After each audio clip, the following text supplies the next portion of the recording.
Sa mga magtatanong nga pala no, kung anong gamit kong vinyl sticker at kung anong gamit kong laminating film, eto no, samahan nyo akong i-unbox. At eto nga pala, tips ko lang din sa inyo, bumibili nga pala ako ng limang piraso palagi na vinyl sticker kasi para medyo makamura ako no, kasi minsan may promo itong product na to na limahan at nakakatipid talaga ako ng sobra. At eto, nakikita nyo naman, ina-unbox ko na siya. Yung product na to ay iTech vinyl sticker.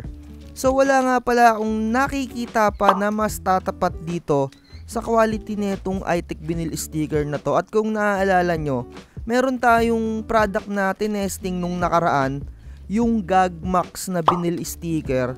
Pero hindi ako na-satisfy sa quality niya at yung QWAF na vinyl sticker, ayun talaga sobrang eki sa akin yung QWAF na vinyl sticker no. Kaya ito talaga yung gamit ko, iTech na vinyl. So kung meron kayong iba pang vinyl sticker na sa tingin nyo ay maganda, susubukan nating bilihin. So naka-line up na sa atin yung Yasen na vinyl sticker. So ito ang ginagamit ko no, yung iTech na matte.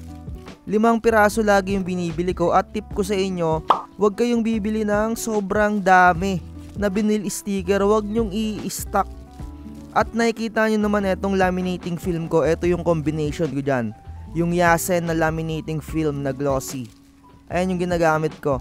At mabalik nga tayo no, sinasabi ko sa inyo, huwag kayong mag-i-stock ng sobrang daming vinyl sticker.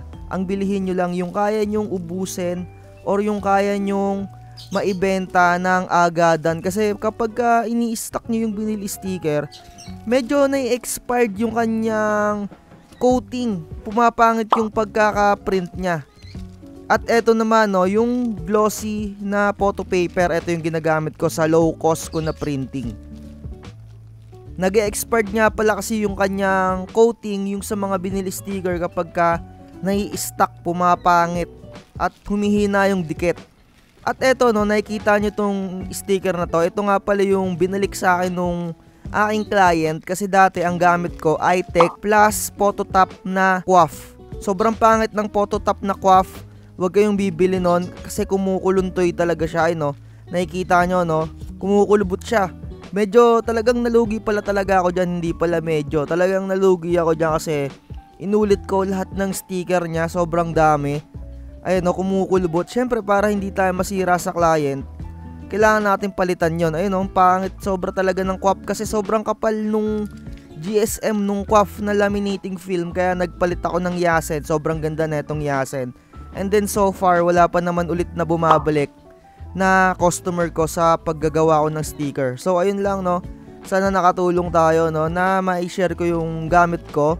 At kung gusto nyong gamitin din tong mga ganito, nasa description yung link no. At inuulit ko, huwag kayong bumili ng QWAF na laminating film. Bye bye.